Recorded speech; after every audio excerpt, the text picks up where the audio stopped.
وقوله إلى ما يطهر احتراز عما إذا قصرت نفطة في العين۔ ماتن کا قول إلى ما يطهر، تو ماتن نے قید لگائی تھی کہ نجاست بہہ جائے اس حصے تک جس کو پاک کیا جاتا ہے۔ إلى ما يطهر کی قید لگائی تھی، تو یہ قید کیوں لگائی اس کے بارے میں بتا رہے ہیں۔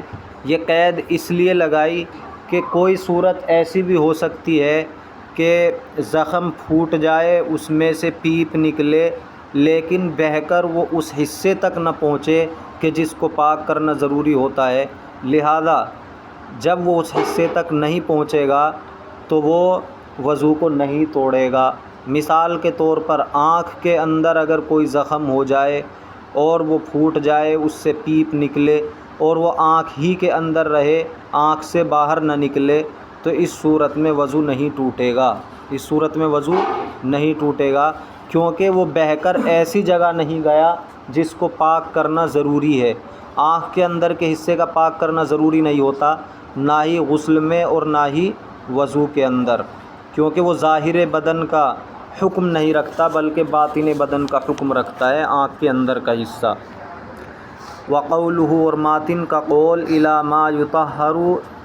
إلی ما یطہر یعنی اس مقام تک کہ جس کو پاک کیا جائے، احترازن، یہ احتراز ہے اما اس صورت سے، اذا قصرت نفطۃ فی العین، کہ جب زخم پھوٹ جائے، فی العین آنکھ کے اندر، فسال الصدید، پھر بہہ جائے مواد پیپ، بحیث اس طور پر کہ لم یخرج من العین،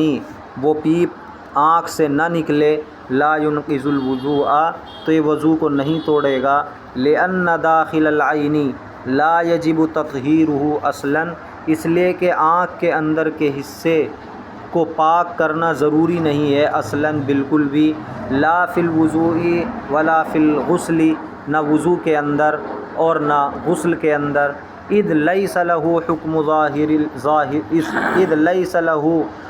ظاہر البدن، اس لیے کہ اس کے لیے ظاہر بدن کا حکم نہیں ہے۔ فالمعتبر، تو اعتبار کیا جائے گا، الخروج، اس نکلنے کا، الی ما ہوا ظاہر البدن، جو نکلے اس حصے تک جو ظاہر بدن ہے شرعی طور پر۔ تو یہ مسئلہ آپ کو سمجھ میں آیا، الی ما یطہر کی قید کیوں لگائی تھی؟ کہ زخم پھوٹ کر بہہ جائے اس حصے تک کہ جس کا دھونا فرض ہے۔ تو اس قید کو لگانے کا فائدہ یہ ہوا کہ اب اگر ایسی صورت پائی جائے گی کہ جس کے اندر زخم سے پیپ نکل کر بہہ تو رہا ہے لیکن اس حصے تک نہیں پہنچ رہا ہے کہ جس کا دھونا ضروری ہے، مثال کے طور پر آنکھ کے اندر اگر کوئی زخم پھوٹ جائے، کوئی دانہ نکلا ہوا ہو وہ پھوٹ جائے اور اس سے جو پیپ نکلے وہ آنکھ کے اندر ہی رہے، اس سے باہر نہ جائے، تو اس صورت میں وضو کو نہیں توڑے گا، کیونکہ بہہ کر ایسے حصے تک نہیں پہنچا کہ جس کا دھونا ضروری ہے۔ کیوں؟ اس لیے کہ آنکھ کے اندر کے حصے کا نہ تو غسل میں دھونا ضروری ہے اور نہ ہی وضو میں دھونا ضروری ہے۔ وَعْلَمْ، جان لیجئے، أَنَّ قَوْلَهُ إِلَى مَا يُطَهَّرُ يَجِبُ أَن يَكُونَ مُتَعَلِّقًا بِقَوْلِهِ مَا خَرَجَ لَا بِقَوْلِهِ سَالَ، فَإِنَّهُ إِذَا فَسَدَ وَخَرَجَ دَمٌ كَثِيرٌ وَسَالَ بِحَيْثُ لَمْ يَتَلَطَّخ رَأْسُ الْجُرْحِ فَإِنَّهُ لَا شَكَّ فِي الْانْتِقَاضِ عِنْدَنَا مَعَ أَنَّهُ لَمْ يَصِلْ إِلَى مَوْضِعٍ يَلْحَقُهُ حُكْمُ التَّطْهِيرِ بَلْ خَرَجَ إِلَى مَوْضِعٍ يَلْحَقُهُ حُكْمُ التَّطْهِيرِ ثُمَّ سَالَ۔ یہاں سے مصنف علیہ الرحمہ بیان فرما رہے ہیں کہ جو ماتن نے الی ما یطہر کا لفظ استعمال کیا ہے، الی ما یطہر، تو یہ الی حرف جر ہے اور ما یطہر مجرور ہے، یہ جار مجرور سے مل کر کس کے متعلق ہوگا؟ جار مجرور سے مل کر کس کے متعلق ہوگا؟ تو اس سے پہلے وَنَاقِضُهُ مَا خَرَجَ مِنَ السَّبِيلَيْنِ وَنَاقِضُهُ مَا خَرَجَ مِنَ السَّبِيلَيْنِ أَوْ مِنْ غَيْرِهِ إِنْ كَانَ نَجِسًا سَالَ إِلَى مَا يُطَهَّرُ. یہ آیا ہے پیچھے متن کے اندر. وَنَاقِضُهُ جہاں سے سبق تھا کل کا ما خرج من السبیلین او من غیرہ ان کان نجسا سال الی ما یطہر. تو الی ما یطہر یہ سال فعل کے متعلق ہوگا یا ما خرج من السبیلین میں خرجہ کے متعلق ہوگا، اس کے بارے میں بتا رہے ہیں. اگر اس کو مان لیا جائے سالہ کے متعلق تو مطلب یہ ہوگا کہ جب تک وہ خون اس حصے تک نہ بہہ جائے یا وہ پیپ یا وہ ناپاکی اس حصے تک نہ بہہ جائے جس کو پاک کیا جاتا ہے، اس وقت تک وضو نہیں ٹوٹے گا، اس وقت تک وضو نہیں ٹوٹے گا.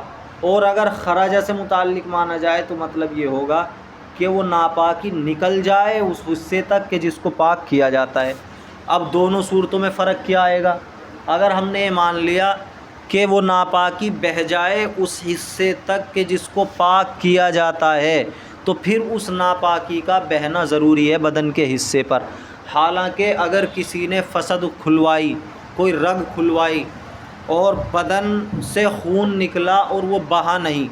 بلکہ تیزی کے ساتھ نکلا اور ایک دھار کی طرح بدن سے وہ نکل گیا، بدن پر بہا نہیں، تو اس صورت میں اگر ہم سالہ سے متعلق مانیں گے تو مطلب یہ نکلا تھا کہ وہ بہہ جائے اس حصے تک کہ جس کو پاک کیا جاتا ہے. حالانکہ بہا نہیں، یہ خون تو یہاں بہا ہی نہیں ہے، یہ تو ڈائریکٹ ایک دھار کی طرح نکل گیا ہے بدن سے تیزی کے ساتھ. تو جب یہ بہا نہیں ہے تو اس حساب سے وضو نہ ٹوٹنا چاہیے، حالانکہ ہم مانتے ہیں کہ وضو ٹوٹ جائے گا.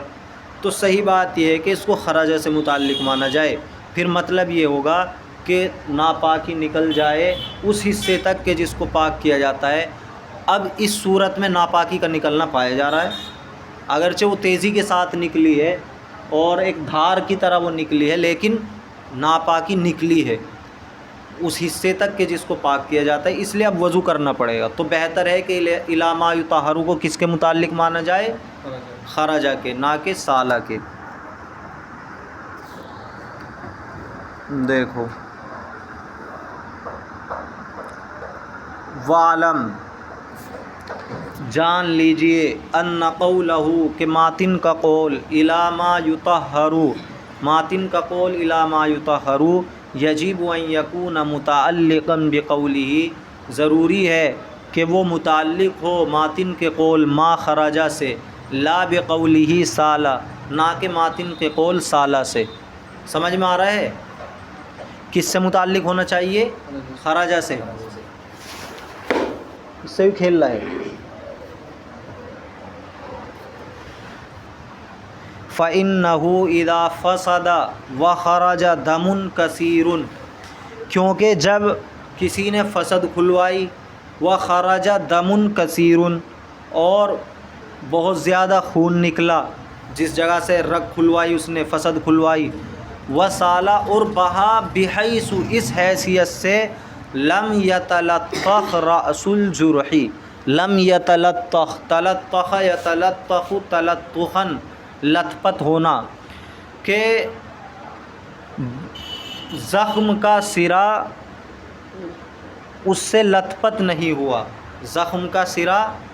اس سے نہیں سنا. جو اگر دیہاتی بھاشا میں آپ دیکھیں گے کس چیز کا سن جانا، تلطخ کہتے ہیں اسے.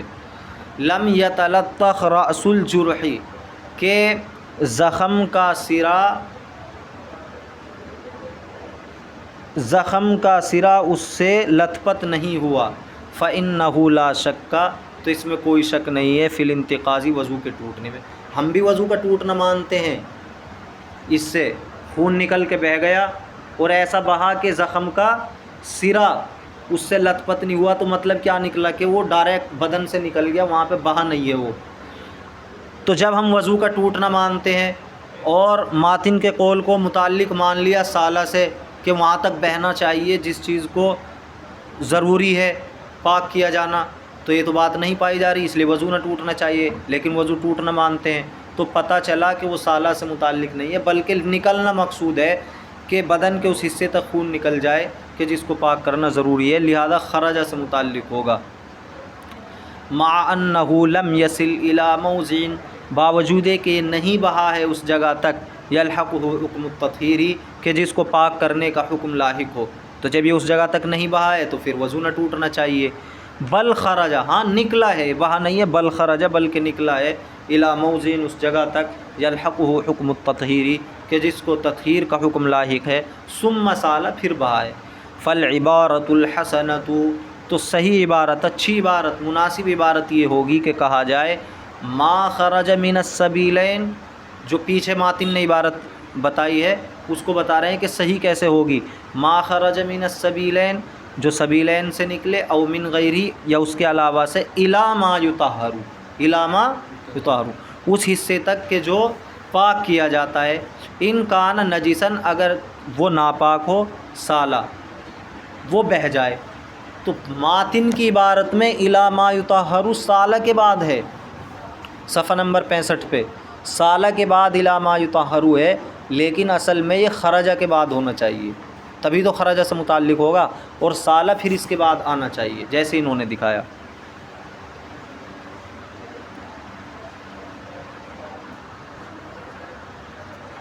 یہاں تک یہ بات پوری ہو گئی۔ اب دوسری چیز ہے والقیء، والقیء، تو ما خرج من السبیلین کا بیان پورا ہو گیا، دونوں راستوں سے کس چیز کا نکلنا ہے وضو کو توڑ دے گا۔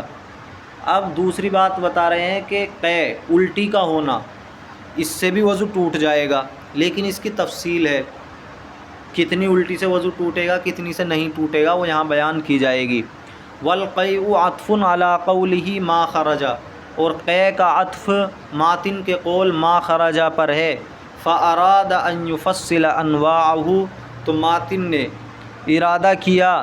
کہ وہ تفصیل بیان کرے اس کی قسم کی، اس کی قسموں کی، یعنی قے کی قسموں کی، اس کی بہت سی قسمیں ہیں الٹی کی۔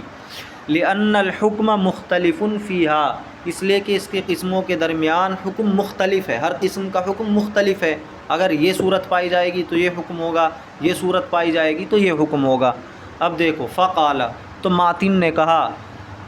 ماتن جانتے ہیں کسے کہتے ہیں؟ جنہوں نے اس کتاب کا متن لکھا ہے، یہ شرح وقایہ اس متن کی شرح ہے، اور متن کی پہچان یہ ہے جس پر لائن کھنچی ہوئی ہے وہ متن کی عبارت ہے، اور جس پر لائن کھنچی ہوئی نہیں ہے وہ شرح کی عبارت ہے۔ فقال، ماتن نے کہا، دمن رقیقن، دمن رقیقن، یہ لفظ کیا ہے؟ رقیقن، اسے درست کر لیں، دمن رقیقن۔ اگر قے جو ہوئی ہے وہ اس حال میں ہو، یہ حال بنے گا کہ وہ ایسا خون ہو، رقیقن جو ہلکا ہے، پتلا ہے، ان ساول بزاقہ، اگر وہ تھوک کے برابر ہو، ہمیں قے ہوئی، قے کے ساتھ تھوک بھی نکلا اور ہلکا سا خون بھی نکلا، اگر دونوں چیزیں برابر ہیں، انصاف البزاقہ، اگر وہ تھوک کے برابر ہے خون، حتیٰ اذا کان البزاق اکثر، حتیٰ کہ یہاں تک کہ جب تھوک زائد ہو، لا ينقض، تو وضو نہیں توڑے گا، یعنی اگر برابر ہو تو وضو توڑ دے گا، اگر تھوک اور خون برابر ہیں وضو ٹوٹ جائے گا، لیکن اگر تھوک زائد ہے خون کم ہے تو وضو نہیں ٹوٹے گا، اور اگر تھوک کے مقابلے میں خون زائد ہے پھر تو بدرجہ اولی وضو ٹوٹ جائے گا۔ ارے جب دونوں چیزوں کے برابر ہونے سے وضو ٹوٹ رہا ہے تو اگر خون زائد ہوگا تو پھر تو ٹوٹے گا ہی، لیکن اگر خون کم ہو، تھوک زیادہ ہو، پھر نہیں ٹوٹے گا۔ تو انہوں نے برابر کا تو حکم بیان کر دیا کہ اگر دونوں برابر ہوں تو وضو ٹوٹ جائے گا، لیکن اگر خون زائد ہو اس کا حکم بیان نہیں کیا، تو اس کا حکم ہمیں خود سمجھ میں آ رہا ہے کہ جب برابر ہونے سے وضو ٹوٹ رہا ہے تو زائد ہونے سے تو بدرجہ اولی وضو ٹوٹ جائے گا۔ ولما ذکر حکم المساواتی، اور جب ذکر کر دیا مساوات کا حکم یعنی برابری کا حکم، علما جان لی گئی یہ بات یا جان لیا گیا، حکم الغلبتی غلبے کا حکم بھی، زائد ہونے کا غالب ہونے کا حکم بھی جان لیا گیا۔ جب برابری کا حکم معلوم ہو گیا تو غلبے سے مراد کیا ہے؟ خون زائد ہو، بالطریق الاولی، ٹھیک ہے، بالطریق الاولی، طریق اولا پر۔ فقالو، تو انہوں نے کہا، اذا اصفر البزاق من الدم، جب تھوک پیلا ہو جائے خون کی وجہ سے، خون اور تھوک دونوں کی قے ہوئی لیکن تھوک پیلا ہو گیا کس کی وجہ سے؟ خون کی ملاوٹ کی وجہ سے، فلا یجب الوضوء، تو وضو ضروری نہیں ہے، وضو نہیں ٹوٹا، کیونکہ اب یہ معلوم ہو رہا ہے کہ تھوک زائد ہے، تبھی تو وہ پیلا رہ گیا، اگر خون زائد ہوتا تو پھر تھوک سرخ ہو جاتا، لال ہو جاتا۔ وَإِنْ احمر، اور اگر وہ سرخ ہو جائے، یجب، تو پھر وضو ضروری ہے۔ اب جب یہ سرخ ہو گیا تھوک تو پتہ چلا کہ خون زائد ہے، ثم عطف علی قولہ دمن، قولہ، پھر ماتن نے عطف کیا اپنے قول دمن پر، جو ابھی آیا تھا دمن رقیقاً، اس پر اپنے قول، او مرتن او طعامن کا عطف کیا۔ مرتن کسے کہتے ہیں؟ یا قے ہو اس حال میں کہ وہ مرہ ہو، مرہ کا مطلب پیلا پانی آتا ہے، پتے کا پانی، تو مرتن پتے کا پانی، صفرا کی الٹی، یعنی پیلے پانی کی الٹی ہو جائے، او طعامن، یا کھانے کی الٹی ہو جائے، او ماءن، یا پانی کی الٹی ہو جائے، او علقن، یا جمے ہوئے خون کی الٹی ہو جائے۔ اس میں کیا حکم ہے؟ ان کان مل الفمی، اگر یہ منہ بھر کر ہیں، ان چیزوں کی الٹیاں یہ منہ بھر کر ہیں، لا بلغمن اصلا، نہ کہ بلغم کی الٹی کا الگ حکم ہے، یہ کھانے پینے جمے ہوئے خون، مرہ یعنی پیلے پانی، اور کھانے پینے اور جمے ہوئے خون کے بارے میں کیا حکم ہے کہ اگر ان کان مل الفم، منہ بھر کر ہے تو وضو ٹوٹ جائے گا۔ لا بلغمن اصلا، بلغم چاہے منہ بھر کر ہو، بلغم کی اگر الٹی ہو رہی ہے چاہے منہ بھر کر ہو، اس سے بالکل بھی وضو نہیں ٹوٹے گا۔ سواء کان نازلا من الرأس، خواہ یہ بلغم نازل اترنے والا ہو، من الرأس سر سے، یا تو سر سے نکل کے آیا ہو منہ کے ذریعے بلغم، او صاعدا من الجوف، یا یہ چڑھنے والا ہو پیٹ سے، تو جو بلغم کی قے ہوئی ہے، بلغم کی الٹی ہوئی ہے، چاہے تو وہ اترنے والی ہو سر سے یا وہ اٹھنے والی ہو پیٹ سے، وہ لا اٹھا کے وہاں سے پائپ، چاہے تو وہ اترنے والی ہو سر سے، او صاعدن، یا چڑھنے والی ہو پیٹ سے، وسواء کان قلیلا او کثیرا، خواہ وہ کم ہو یا زائد ہو۔ تو بلغم کی بات چل رہی ہے یہاں پر، چاہے وہ سر سے آیا ہو، چاہے پیٹ سے آیا ہو، چاہے کم ہو چاہے زائد ہو، کسی بھی صورت میں بلغم کی قے سے وضو نہیں ٹوٹے گا۔ لِأَنَّهُ، کیوں نہیں ٹوٹے گا؟ لِأَنَّهُ لِلُزُوجَتِهِ لَا يَتَدَاخَلُهُ النَّجَاسَةُ، اس لیے کہ اس کی چکناہٹ کی وجہ سے، بلغم کے چکناہٹ کی وجہ سے، لا يَتَدَاخَلُهُ النَّجَاسَةُ، اس کے اندر نجاست داخل نہیں ہوگی، تو جب اس کے اندر نجاست داخل نہیں ہوئی تو اس کی وجہ سے پھر وضو بھی نہیں ٹوٹے گا۔ لیکن اس میں اختلاف ہے، امام یوسف علیہ الرحمہ یہ فرماتے ہیں کہ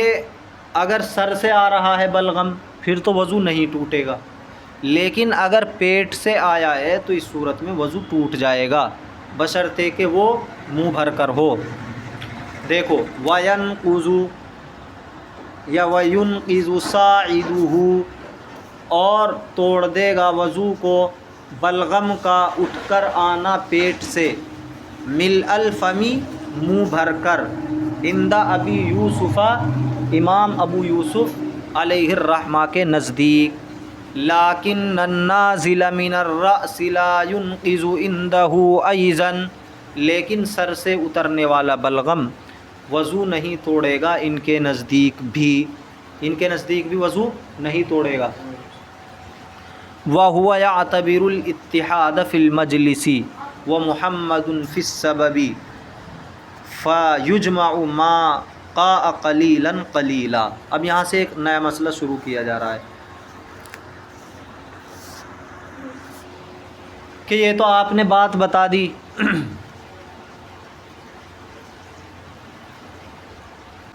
پہلے یہاں تک ترجمہ دیکھو۔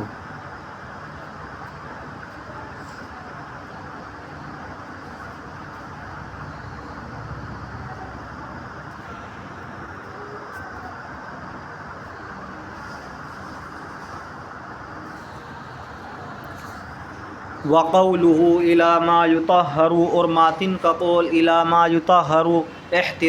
احتراز ہے عما اس صورت سے، اذا قشرت نفتۃ کہ جب زخم پھوٹ جائے، فی العین آنکھ کے اندر، فسال الصدید پھر پیپ بہہ جائے، بحیث اس طور پر، لم یخرج من العین کہ وہ نہ نکلے آنکھ سے باہر، لا ينقض الوضوء تو وضو کو نہیں توڑے گا، لأن داخل العین لا یجب تطہیرہ اس لیے کہ آنکھ کا اندر کا حصہ اس کو پاک کرنا ضروری نہیں ہے اصلاً کبھی بھی، لا فی الوضوء نہ تو وضو کے اندر، ولا فی الغسل اور نہ غسل کے اندر، اذ لیس لہ حکم ظاہر البدن اس لیے کہ اس کے لیے ظاہر بدن کا حکم نہیں ہے، فالمعتبر الخروج الی ما هو ظاہر البدن پس معتبر وہ نکلنا ہے جو اس حصے تک ہو جو ظاہر بدن ہے، پس معتبر نکلنا ہے اس حصے تک، اعتبار کیا جائے گا اس نکلنے کا جو اس حصے تک ہو جو ظاہر بدن ہے شرعی طور پر۔ وَاعْلَمْ أَنَّ قَوْلَهُ إِلَى مَا يُطَهَّرُ يَجِبُ أَن يَكُونَ مُتَعَلِّقًا بِقَوْلِهِ مَا خَرَجَ، جان لیجئے کہ ماتن کا قول اِلی ما يُطَهَّرُ ضروری ہے کہ وہ متعلق ہو ماتن کے قول ما خرجہ سے، نہ کہ ماتن کے قول سالہ سے، فَإِنَّهُ إِذَا فَسَدَ وَخَرَجَ کیونکہ جب کسی نے فسد کھلوائی، فسد کھلوانا کہتے ہیں رگ کھلواتے ہیں، وَخَرَجَ دَمٌ كَثِيرٌ اور بہت خون نکل گیا، وَسَالَ اور بہہ گیا، اس طور پر لم يَتَلَطَّخ رَأْسُ الْجُرْحِ کہ وہ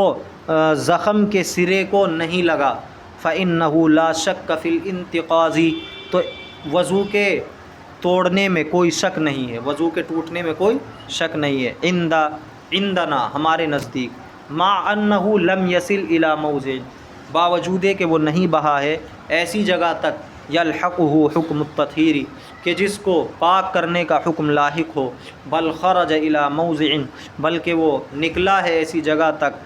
یلحقہ حکم التطہیر کہ جس کو لاحق ہے تطہیر کا حکم، ثم سال پھر وہ بہہ گیا، فالعبارۃ الحسنۃ تو اچھی عبارت یہ ہے، ان یقال کہ کہا جائے،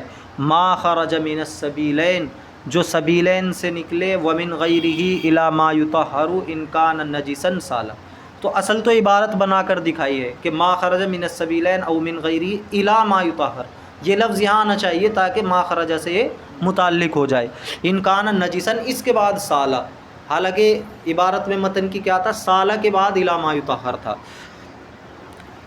والقیء عطف علی قولہ اور قے یہ عطف ہے ماتن کے قول ما خرج پر، فاراد ان یفصل انواعہ تو انہوں نے ارادہ کیا ہے اس کی اقسام کی تفصیل کے بیان کرنے کا، لأن الحکم مختلف فیہا اس لیے کہ اس کی قسموں کا حکم مختلف ہے، فقال دمن رقیقا ان ساوى البزاق پس کہا کہ اگر کہ ایسا خون ہو جو پتلا ہو، اگر وہ تھوک کے برابر ہو تو کیا ہوگا، وضو ٹوٹ جائے گا، حتیٰ اذا کان البزاق اکثر یہاں تک کہ جب تھوک زائد ہو، لا ينقض تو پھر وضو کو نہیں توڑے گا، ولما ذکر حکم المساواتی، اور جب مساوات کا حکم ذکر کر دیا گیا، ماتن نے برابری کے حکم کو ذکر کر دیا کہ برابری کی وجہ سے وضو ٹوٹ جائے گا، علم حکم الغلبۃ بالطریق الاولیٰ، تو بطریق اولیٰ غلبے کا حکم بھی معلوم ہو گیا، یعنی زائد ہونے کا حکم بھی معلوم ہو گیا اگر خون زائد ہو تھوک سے۔ فقالو، انہوں نے کہا اذا اصفر البزاق من الدم، جب تھوک پیلا ہو جائے خون کی وجہ سے، فلا یجب الوضوء، تو وضو ضروری نہیں ہے، وان احمر یجب، اور اگر سرخ ہو جائے تو پھر ضروری ہے۔ ثم عطف علی قولہ دمن، پھر ماتن نے عطف کیا اپنے قول دمن پر، او لہو اپنے قول، او مرتن او طعامن وغیرہ، یہ جو متن میں آ رہا ہے، سارے متن کو متن سے جوڑ کر دکھاتے ہیں، یہ جو بتاتے ہیں کہ انہوں نے اس پر عطف کیا تو یہ متن کو متن سے جوڑ کر بتاتے ہیں۔ تو پیچھے انہوں نے دمن رقیقن کہا تھا، او مرتن او طعامن یہاں کا ہے، تو مرتن او طعامن اس عبارت کا عطف کہاں ہو رہا ہے، اسی کو سارے بتا رہے ہیں، کس پر ہو رہا ہے، دمن رقیقن پر ہو رہا ہے۔ یا پتے کی قے، پیلے پانی کی، یا کھانے کی، یا پانی کی، او علقن، یا جمے ہوئے خون کی قے، ان کان مل الفمی، اگر قے منہ بھر کر ہو، لا بلغمن اصلا، نہ کہ بلغم کی قے بالکل بھی، یعنی بلغم کی قے کسی بھی حالت میں وضو کو نہیں توڑے گی۔ سواء کان نازلا من الراس، خواہ وہ سر سے اتر رہی ہو، سر سے اتر رہا ہو بلغم، او صاعدا من الجوف، یا پیٹ سے چڑھ رہا ہو، وسواء کان قلیلا او کثیرا، اور خواہ وہ کم ہو یا زائد ہو، لأنه للزوجته لا يتداخله النجاسہ، اس لیے کہ بلغم کے چکناہٹ کی وجہ سے اس کے اندر نجاست داخل نہیں ہوتی ہے۔ وَيُنْقِذُ صَاعِدُهُ، اور پیٹ سے اٹھنے والا بلغم وضو کو توڑ دے گا، مل الفمی، جب کہ وہ منہ بھر کر ہو، عند ابی یوسف، امام ابو یوسف علیہ الرحمہ کے نزدیک، لیکن النازل من الراس، لیکن سر سے اترنے والا بلغم، لا ينقذ عنده ایضا، ان کے نزدیک بھی نہیں توڑے گا، ان کے نزدیک بھی نہیں توڑے گا۔ اب یہاں سے وہی مسئلہ آ رہا ہے کہ اگر تھوڑی تھوڑی قے ہوئی ہے تو مجلس کا اعتبار ہوگا، یا جس وجہ سے وہ قے ہوئی ہے اس وجہ کا اعتبار ہوگا۔ اس میں اختلاف آپ کو سمجھا دیا کہ تھوڑی تھوڑی قے اگر ہوئی ہے تو اس کو جمع کیا جائے گا، اور جمع کرنے اندازاً جمع کیا جائے گا، اندازے سے دیکھا جائے گا کہ اگر یہ ایک مرتبہ میں ہو جاتی تو منہ بھر جاتا یا نہیں، اگر منہ بھر جاتا تو وضو ٹوٹ جائے گا، نہ بھرتا تو وضو نہیں ٹوٹے گا۔ لیکن اب اس میں اندر اختلاف یہاں ہو گیا کہ وہ قے تھوڑی تھوڑی ایک مجلس میں ہونی چاہیے یا ایک سبب سے ہونی چاہیے، تو امام ابو یوسف یہ فرماتے ہیں کہ وہ تھوڑی تھوڑی قے ایک مجلس میں ہونی چاہیے، چاہے اس کے سبب کئی ہوں۔ اگر ایک مجلس میں ہو رہی ہے تو ہم جمع کر کے دیکھیں گے، اگر وہ منہ بھرنے کو پہنچے گی تو وضو ٹوٹ جائے گا، نہیں تو نہیں۔ سمجھ رہے ہو؟ اور امام محمد کیا دیکھتے ہیں کہ وہ ایک سبب سے ہو رہی ہو، ایک مثلی سے ہو رہی ہو۔ اگر ایک مثلی سے ہو رہی ہے، اگرچہ وہ جگہ الگ الگ ہیں اس کے ہونے کی، مجلس الگ الگ ہے، تو پھر تو جمع کیا جائے گا، ورنہ جمع نہیں کیا جائے گا۔ چار صورتیں نکلیں گی، مجلس بھی ایک ہو اور بتاؤ سبب بھی ایک ہو،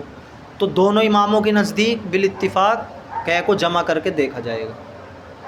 دوسری صورت یہ نکلے گی کہ نہ مجلس ایک ہو نہ ہی سبب ایک ہو، تو دونوں اماموں کے نزدیک بالاتفاق بتاؤ جمع نہیں کیا جائے گا۔ مجلس ایک ہو لیکن سبب الگ ہو، کس کے نزدیک جمع کیا جائے گا؟